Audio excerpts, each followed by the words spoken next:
Hello friend, good morning. आज हम सब जानेंगे वर्ड के बारे में। आज हम सब जानेंगे माइक्रोसॉफ्ट ऑफिस। माइक्रोसॉफ्ट ऑफिस एक एप्लीकेशन सॉफ्टवेयर है। इसमें MS Word, MS Excel, MS PowerPoint, MS accessories इत्यादि एप्लीकेशन होते हैं। इसमें माइक्रोसॉफ्ट ऑफिस एक पैकेज है जिसमें बहुत सारे एप्लीकेशन का यूज होता है। चलिए आगे जानते हैं।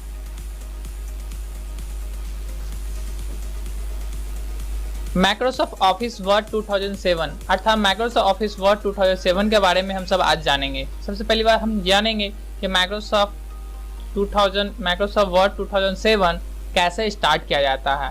तो सबसे पहले हम क्या करेंगे, स्टार्ट मेनू पर क्लिक करेंगे, उसके बाद ऑल प्रोग्राम, उसके बाद माइक्रोसॉफ्ट ऑफिस, उसके बाद माइक्रोसॉफ्ट ऑफिस वर्ड 2007 पर क्लिक करेंगे। तब जाकर के आपका माइक्रोसॉफ्ट वर्ड क्या होगा, खुल जाएगा। जिस प्रकार से आपको यहाँ दिया गया है, स्टेप बाय स्टेप करके दिखाया गया, इसी तरह से क्लिक करने पर आपका माइक्रोसॉफ्ट ऑफिस खुल जाएगा। माइक्रोसॉफ्ट ऑफिस वर्ड 2007 खुल जाएगा। खुलने के बाद आपको वर्ड इस तरह से दिखेगा। एमएस वर्ड क्या इस तरह से आपका पैकेज दिखेगा। एमएस वर्ड का प्रयोग हम किसी भी डॉक्यूमेंट को बनाने के लिए करते हैं। एमएस वर्ड का प्रयोग क्या करते हैं, किसी भी डॉक्यूमेंट को बनाने के लिए, किसी डाटा को बनाने के लिए हम इसका यूज करते हैं। अब सबसे पहले हम जानेंगे ऑफिस बटन। ऑफिस बटन के बारे में जानेंगे। ऑफिस बटन में बहुत सारे ऑप्शन हैं, new, open, save as, print, उसके बाद क्लोज। इन सब ऑप्शन को बारे में हम जानेंगे कैसे किया जाए। सबसे पहले हम ऑप्शन आता है न्यू। सबसे पहला ऑप्शन न्यू। हम इससे पहले नोटपैड और पेंट में भी मैंने बता चुका हूँ कि न्यू किस तरह से, जो आप नोटपैड और पेंट पर जो आप सीखे होंगे ऑप्शन, वो बहुत सारे ऑप्शन आपको आने वाले एप्लीकेशन में वो सारे ऑप्शन आपको मिलेंगे जो एक जैसे होंगे। सबसे पहला न्यू से नए पेज लाने के लिए इसका उपयोग करते हैं। इसका शॉर्टकट कंट्रोल एन है। कंट्रोल एन के माध्यम से भी न्यू पेज ला सकते हैं। Next option open. तो सेव किए गए फाइल को खोलने के लिए इसका उपयोग करते हैं। सेव किए गए फाइल को खोलते हैं, इसको कंट्रोल ओ के द्वारा भी आप खोल सकते हैं। नेक्स्ट ऑप्शन आप देख सकते हैं सेव के द्वारा बनाए गए डॉक्यूमेंट को अपने फोल्डर में भविष्य के लिए सुरक्षित रखने के लिए इसका उपयोग करते हैं। जो भी आप डॉक्यूमेंट्स बनाए हैं उसको आप चाहते हैं सेव करके रखना चाहते हैं तो सेव का यूज करते हैं। अगले ऑप्शन आता है सेव एज। सेव किए गए फाइल को किसी अन्य नाम से किसी अन्य फोल्डर में पुनः सेव करने के लिए इसका उपयोग करते हैं। आप जो भी फाइल आप बनाए हुए हैं उसको हम चाहते हैं किसी और नाम से या किसी अन्य फोल्डर में उसी नाम से आप सेव करना चाहते हैं या नाम चेंज कर सेव करना चाहते हैं तो सेव एज का यूज किया जाता है। पेज सेटअप का उपयोग प्रिंट निकालने से पहले पेज की लंबाई, चौथाई तथा चौड़ाई को सेट करने के लिए इसका उपयोग किया जाता है। अर्थात पेज का जो सेटअप होता है उसको सेट करने के लिए इसका उपयोग करते हैं। अगला ऑप्शन प्रिंट बनाए गए डॉक्यूमेंट को छापकर निकालने के लिए इसका उपयोग करते हैं। प्रिंट के द्वारा क्या होता है, कोई भी किसी भी डॉक्यूमेंट्स को प्रिंट करके निकालने के लिए इसका उपयोग किया जाता है। इसका शॉर्टकट कंट्रोल पी है। कंट्रोल पी के माध्यम से प्रिंट किया जाता है। नेक्स्ट ऑप्शन आप देख रहे होंगे प्रिंट प्रीव्यू। प्रिंट निकालने से पहले किसी डॉक्यूमेंट का प्रीव्यू देखने के लिए इसका उपयोग करते हैं। आप चाहते हैं जो भी डॉक्यूमेंट्स आप बनाए हुए हैं उसको हम चाहते हैं कि नहीं एक बार देख लेना चाहते हैं तो प्रिंट प्रीव्यू के माध्यम से ये देखें प्रिंट किसी तरह से कट तो नहीं रहा, इसीलिए इसके लिए प्रिंट प्रीव्यू का यूज करते हैं। क्लोज। पेज को बंद करने के लिए क्लोज का उपयोग करते हैं। किसी भी पेज को बंद करने के लिए आप क्लोज का यूज करेंगे। एक्सिट अर्थात बाहर निकलने के लिए, एमएस वर्ड से बाहर निकलने के एक्सिट का यूज करते हैं। एमएस वर्ड को बंद करने के लिए एक्सिट का उपयोग करते हैं। इसका शॉर्टकट अल्ट F4 है। अल्ट F4 के माध्यम से हम एमएस वर्ड को बंद कर सकते हैं।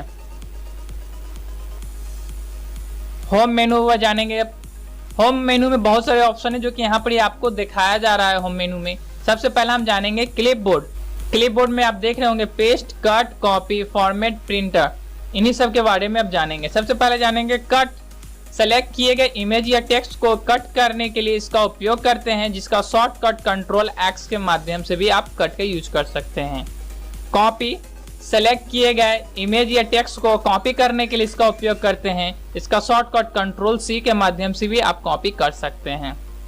कट और कॉपी दोनों एक कमांड है जिसके माध्यम से कट या कॉपी करने के बाद पेस्ट का यूज होता है। पेस्ट जानेंगे। कट या कॉपी किए गए इमेज या टेक्स्ट को अन्य जगह पर लाने के लिए इसका उपयोग करते हैं। कट या कॉपी करने के बाद ही पेस्ट के द्वारा आप उसका डुप्लीकेट ला सकते हैं। फॉर्मेट प्रिंटर किसी भी टेक्स्ट पर किए गए फॉर्मेटिंग इफेक्ट को किसी अन्य टेक्स्ट पर वही फॉर्मेटिंग इफेक्ट को लाने के लिए इसका उपयोग करते हैं। आप जो भी आप फॉन्ट का कलर साइज या उसमें फॉन्ट स्टाइल को चेंज किए चाहते हैं कि वही फॉन्ट स्टाइल ये कलर और वो अदर फॉन्ट पर लाना चाहते हैं तो फॉर्मेट पेंटर का यूज करते हैं। अब जानेंगे फॉन्ट में आप देख रहे हैं इतने सारे ऑप्शन हैं। इसके द्वारा सेलेक्ट किए गए टेक्स्ट का font size, font colour, font style तथा अंडरलाइन को सेट करने के लिए इसका उपयोग करते हैं। इन सभी का यूज करते हैं। फॉन्ट का कलर चेंज करना चाहते हैं, इसका यूज कर सकते हैं। फॉन्ट का अंडरलाइन देना चाहते हैं, नीचे एक लाइन देना चाहते हैं, अंडरलाइन का यूज करेंगे। फॉन्ट का कलर चेंज करना चाहते हैं, फॉन्ट का साइज बढ़ाना चाहते हैं या फॉन्ट का स्टाइल चेंज करना चाहते हैं तो फॉन्ट का यूज करेंगे। पैराग्राफ में आप इसके द्वारा सेलेक्ट किए गए ग्राफ लिखने की दिशा तथा पैराग्राफ से पहले तथा बाद की दूरी को सेट करने के साथ साथ लाइन के बीच की दूरी को सेट करने के लिए इसका उपयोग करते हैं। अब जानेंगे स्टाइल्स में इसके द्वारा सेलेक्ट किए गए टेक्स्ट या पैराग्राफ पर फॉर्मेटिंग स्टाइल को लाने के लिए इसका उपयोग करते हैं। इसमें क्या होता है, इसमें पहला रेडीमेड फॉर्मेट बना हुआ रहता है, इसी को हम चाहते हैं किसी भी टेक्स्ट को हम लाना चाहते हैं तो उसको सेलेक्ट करके डायरेक्ट इस पर क्लिक करने के बाद आपका फॉर्मेट जो भी है उस स्टाइल का वो चेंज हो जाएगा। एडिटिंग फाइंड टाइप किए गए डॉक्यूमेंट में से किसी वर्ड, कैरेक्टर या सेंटेंस को खोजने के लिए फाइंड का उपयोग करते हैं। इसके द्वारा कंट्रोल F के माध्यम से भी आप कर सकते हैं कि जो भी आप डॉक्यूमेंट टाइप किए नहीं उसमें चाहते हैं किसी वर्ड, कैरेक्टर या सेंटेंस को आप खोजना चाहते हैं तो फाइंड के द्वारा आप खोज सकते हैं। रिप्लेस टाइप किए गए डॉक्यूमेंट में से किसी वर्ड, कैरेक्टर या सेंटेंस के स्थान पर कोई अन्य वर्ड, कैरेक्टर या सेंटेंस को रखने के लिए रिप्लेस का उपयोग करते हैं। हम चाहते हैं कि जो भी डॉक्यूमेंट्स मेरा बना हुआ उस डॉक्यूमेंट्स में से किसी एक वर्ड को चेंज करना चाहते हैं, उसके स्थान पर अन्य वर्ड को लाना चाहते हैं या सेंटेंस को लाना चाहते हैं तो रिप्लेस का यूज करेंगे। इसका शॉर्टकट Ctrl+H के माध्यम से भी आप कर सकते हैं। सेलेक्ट टाइप किए गए डॉक्यूमेंट को सिलेक्ट करने के लिए इसका उपयोग करते हैं। जो भी आप डॉक्यूमेंट्स बनाए हुए हैं हम चाहते नहीं सिलेक्ट करना चाहते हैं तो आप सिलेक्ट ऑप्शन के द्वारा पूरे डॉक्यूमेंट को सिलेक्ट कर सकते हैं। अब जानेंगे इंसर्ट मेनू। इंसर्ट का मतलब ही होता है लाना, किसी भी चीज को लाने के लिए। इंसर्ट से तात्पर्य भी आप समझ रहे होंगे। सबसे पहला जानेंगे पेज में बहुत सारे ऑप्शन है। कवर पेज हो गया, ब्लैंक पेज हो गया, पेज ब्रेक जो यहाँ पर आपको दिख रहे होंगे। सबसे पहला जानेंगे ब्लैंक पेज। MS वर्ड पर एक और ब्लैंक पेज लाने के लिए इसका उपयोग करते हैं। हम चाहते हैं एक ब्लैंक पेज है और ब्लैंक पेज लाना चाहते हैं तो ब्लैंक पेज के माध्यम से नेक्स्ट पेज को हम ला सकते हैं। पेज ब्रेक किसी भी पेज को दो भागों में बांटने के लिए इसका उपयोग करते हैं। हम चाहते हैं जो भी पेज है उसको हम दो भाग में बांट देना चाहते हैं तो पेज ब्रेक के माध्यम से आप दो पेज को कर सकते हैं।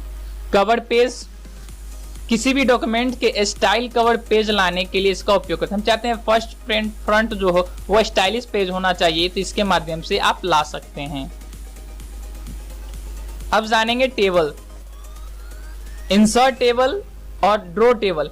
इंसर्ट टेबल का मतलब जान ही रहे होंगे, इंसर्ट यानी कि लाना, अर्थात अपने इच्छा अनुसार रो और कॉलम को सेट कर एक टेबल लाने के लिए इस ऑप्शन का उपयोग करते हैं। अपने इच्छा अनुसार रो और कॉलम को सेट करके टेबल लाने के लिए इस ऑप्शन का उपयोग करते हैं। ड्रॉ टेबल अपने इच्छा अनुसार रो और कॉलम का एक टेबल खींचने के लिए उपयोग करते हैं। अर्थात अपने इच्छा अनुसार ड्रॉ करना चाहते हैं यानी खींच करके आप लाना चाहते हैं तो ड्रॉ टेबल का यूज करेंगे, और ऑटोमेटिकली लाना चाहते हैं, इंसर्ट करना चाहते हैं तो आप इंसर्ट टेबल का यूज करेंगे। नोट, इसमें एक नोट है। सबसे पहला टेबल के हॉरिजॉन्टल लाइन को रो कहा जाता है। टेबल के हॉरिजॉन्टली जो लाइन होता है इस तरीके से जो लाइन होता है उसे क्या कहते हैं, रो कहते हैं।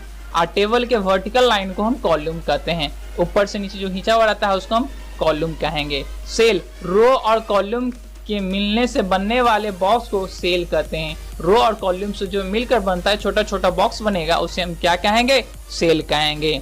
इलस्ट्रेशन, इसमें सबसे पहला ऑप्शन पिक्चर, किसी भी फोल्डर में रखे गए पिक्चर को लाने के लिए इस ऑप्शन का उपयोग करते हैं। हम चाहते हैं नहीं वर्ड पर किसी भी पिक्चर को आप रखे हो उसको लाना चाहते हैं वर्ड के पेज पर, तो इस ऑप्शन के द्वारा आप ला सकते हैं।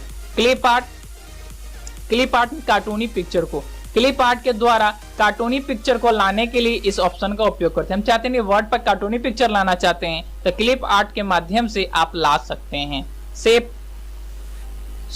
विभिन्न प्रकार के आकृति को लाने के लिए शेप ऑप्शन का उपयोग करते हैं। जैसे कि यहाँ पर आप शेप देख रहे होंगे, विभिन्न प्रकार के आकृति को लाने के, इस तरह के शेप को लाने के लिए शेप का यूज करेंगे। स्मार्ट आर्ट विभिन्न प्रकार के चार्ट को लाने के लिए इस ऑप्शन का उपयोग करेंगे। चार्ट बनाए गए टेबल को विभिन्न प्रकार के चार्ट के रूप में लाने के लिए इस ऑप्शन का उपयोग करते हैं। विभिन्न प्रकार के आप चाहते हैं चार्ट लाना चाहते हैं तो चार्ट के माध्यम से आप इसका रेडीमेड चार्ट रहेगा उसके माध्यम से आप ला सकते हैं। अब जानेंगे हेडर एंड फुटर। किसी डॉक्यूमेंट के प्रत्येक पेज के ऊपर तथा नीचे किसी टेक्स्ट पेज नंबर, डेट तथा टाइम इत्यादि देने के लिए इस ऑप्शन का उपयोग करते हैं। हेडर एंड फुटर आप देखे होंगे बहुत सारे पेज में ऊपर में कुछ लिखा हुआ आता है, नीचे कुछ कंपनी का नाम और डेट दिया हुआ रहता है, नीचे कुछ कंपनी का नाम और एड्रेस दिया होता है। इसके माध्यम हेडर एंड फुटर के माध्यम से आप दे सकते हैं। अब जानेंगे टेक्स्ट बॉक्स। किसी टेक्स्ट को बॉक्स में लिखने के लिए इस ऑप्शन का उपयोग करते हैं। जिस तरह से यहाँ पे आप देख रहे होंगे एक बॉक्स में लिखा हुआ है, इसी को लिखने के इस तरह से लिखने के लिए टेक्स्ट बॉक्स का उपयोग करते हैं। वर्ड आर्ट किसी टेक्स्ट को विभिन्न स्टाइल में लिखने के लिए इस ऑप्शन का उपयोग करते हैं। विभिन्न स्टाइल से आप चाहते हैं लिख के लाना चाहते हैं तो वर्ड आर्ट का यूज कीजिएगा, बहुत स्टाइलिश से लिखा करके आपको आएगा। ड्रॉ कैप टाइप किए गए पैराग्राफ के फर्स्ट लेटर को बड़ा करके लिखने के लिए इस ऑप्शन का उपयोग करते हैं। सैम्बुल आप देख रहे होंगे यहाँ पर सैम्बुल है, इसी तरह से विभिन्न टेक्स्ट को आकृतियों को सेंटेंस या पैराग्राफ के बीच में सैम्बुल लाने के लिए इसका उपयोग करते हैं। हम चाहते हैं किसी तरह का सैम्बुल लाना चाहते हैं तो इस सैम्बुल का यूज से आप ला सकते हैं। अब जानेंगे पेज लेआउट। अब जानेंगे क्या है पेज लेआउट के बारे में जानेंगे। पेज लेआउट में देख रहे होंगे बहुत सारे ऑप्शन हैं। आप सबसे पहला जानेंगे थीम्स।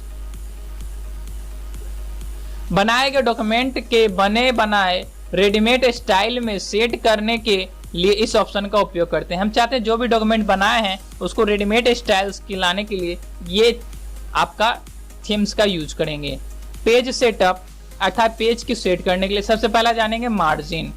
प्रिंट निकालने से पहले पेज की लंबाई, चौड़ाई तथा चौथाई को सेट करने के लिए इस ऑप्शन का उपयोग करते हैं। मार्जिन मतलब समझ ही रहेंगे, चारों तरफ मार्जिन देना अर्थात पेज की चारों तरफ की लंबाई चौथाई को सेट करने के लिए मार्जिन का यूज करते हैं। ओरिएंटेशन का उपयोग प्रिंट निकालने से पहले पेज को पोर्ट्रेट अर्थात वर्टिकल या लैंडस्केप अर्थात हॉरिजॉन्टल करने के लिए इस ऑप्शन का उपयोग करते हैं। पेज को वर्टिकली हॉरिजॉन्टली लाने के लिए ओरिएंटेशन का यूज करते हैं। साइज पेज की साइज बदलने के लिए इस ऑप्शन का उपयोग करते हैं। पेज को हम चाहते हैं साइज को पेज के साइज को बड़ा या छोटा करना चाहते हैं तो पेज के साइज के माध्यम से आप कर सकते हैं। कॉलम्स पेज पर वर्टिकली कॉलम लाने के लिए इस ऑप्शन का उपयोग करते हैं। वर्टिकली कॉलम अर्थात ऊपर से जो लाइनिंग नीचे रहता है और दो लाइनिंग के बीच के जो बनने वाले जो गैप हैं उसी को हम कॉलम कहते हैं। तो पेज पर वर्टिकल कॉलम लाने के लिए इस ऑप्शन का उपयोग करते हैं। ब्रेक पेज को दो भागों में बांटने के लिए इस ऑप्शन का उपयोग करते हैं। पेज को चाहते हैं दो भाग में बांटना चाहते हैं तो ब्रेक का यूज करके भी पेज को दो भाग में बांट सकते हैं। लाइन नंबर पेज पर लिखे गए प्रत्येक लाइन को लाइन नंबर देने के लिए इस ऑप्शन का उपयोग करते हैं। हम चाहते हैं कि जो भी आप लिखे हैं प्रत्येक लाइन का एक नंबर होना चाहिए 1 2 3 4 करके, इस तरह से लाइन नंबर दे सकते हैं। अब जानेंगे पेज बैकग्राउंड। पहला वाटरमार्क बनाए गए डॉक्यूमेंट के पेज के बैकग्राउंड पर वाटरमार्क के रूप में किसी टेक्स्ट या पिक्चर देने के लिए इस ऑप्शन का उपयोग करते हैं। जो भी आप डॉक्यूमेंट्स बनाए हम चाहते हैं कि नहीं उस डॉक्यूमेंट पर एक तरह का वाटरमार्क होना चाहिए या मेरे कंपनी या लोगो का लोगो होना चाहिए तो वाटरमार्क के माध्यम से आप दे सकते हैं। अब जानेंगे पेज कलर बनाए गए डॉक्यूमेंट के पेज के बैकग्राउंड का किसी भी कलर में करने के लिए इस ऑप्शन का उपयोग करते हैं। जो भी आपका पेज अगर व्हाइट है हम चाहते हैं येलो रेड ग्रीन किसी भी कलर में आप चेंज करना चाहते हैं तो पेज कलर के माध्यम से आप चेंज कर सकते हैं। पेज बॉर्डर बनाए गए डॉक्यूमेंट के पेज के चारों तरफ बॉर्डर लाने के लिए इस ऑप्शन का उपयोग करते हैं। हम चाहते हैं पेज के चारों तरफ एक बॉर्डर देना चाहते हैं तो पेज बॉर्डर के माध्यम से आप इसका यूज कर सकते हैं। अब जानेंगे पैराग्राफ। किसी भी पैराग्राफ के लिखने की दिशा पैराग्राफ के दाएं तथा बाएं से इंसर्ट देने, फर्स्ट लाइन की दूरी तथा से पहले तथा बाद की दूरी को सेट करने के साथ ही साथ लाइन के बीच की दूरी को सेट करने के लिए इसका उपयोग करते हैं। हम चाहते हैं दो लाइनों के बीच की दूरी या फर्स्ट लाइन चाहते हैं जगह छोड़ के देना चाहते हैं या कम करके देना चाहते हैं तो पैराग्राफ के माध्यम से आप लाइनों को एडजस्टमेंट कर सकते हैं। अब जानेंगे अरेंज। कहता है किसी भी पिक्चर को विभिन्न तरह से सेट करने तथा पिक्चर को घुमाने के लिए इसका उपयोग करते हैं। किसी भी तरह के पिक्चर को सेट करना या घुमाने के लिए आप अरेंज का यूज करेंगे। अब जानेंगे व्यू मेनू। व्यू मेनू में सबसे पहला आप जानेंगे डॉक्यूमेंट्स व्यू। डॉक्यूमेंट्स व्यू में आप जानते हैं बनाए गए डॉक्यूमेंट का पेज को विभिन्न प्रकार के बदल कर देखने के लिए इस ऑप्शन का उपयोग करते हैं। हम चाहते हैं विभिन्न तरह के पेज को चेंज करना चाहते हैं तो इस ऑप्शन का उपयोग करेंगे। शो और हाइड। बनाए गए डॉक्यूमेंट्स के पेज पर से रूलर, मैसेज बार, ग्रिड लाइंस को लाने तथा हटाने के लिए इस ऑप्शन का उपयोग करते हैं। अब जानेंगे जूम के बारे में। बनाए गए डॉक्यूमेंट के पेज को बड़ा तथा छोटा करके देखने के लिए इस ऑप्शन का उपयोग करें। जूम का उपयोग आप जानते हैं, जूम का मतलब क्या होता है, बड़ा करना। अगर बड़ा या छोटा करके देखने के लिए जूम का यूज करेंगे। अब जानेंगे विंडो। विंडो में क्या है, बनाए गए डॉक्यूमेंट के विंडो की न्यू विंडो को लाने तथा हटाने तथा अन्य विंडो को अरेंज करने के लिए इस ऑप्शन का उपयोग करते हैं। अर्थात जो भी आपका विंडो जो भी आप बनाए हो उसको हम चाहते हैं डुप्लीकेट विंडो लाना चाहते हैं या न्यू विंडो लाना चाहते हैं सेम, तो इस ऑप्शन का यूज करेंगे। इस तरह से आपका वर्ड समाप्त। वीडियो को लाइक एवं सब्सक्राइब जरूर करें।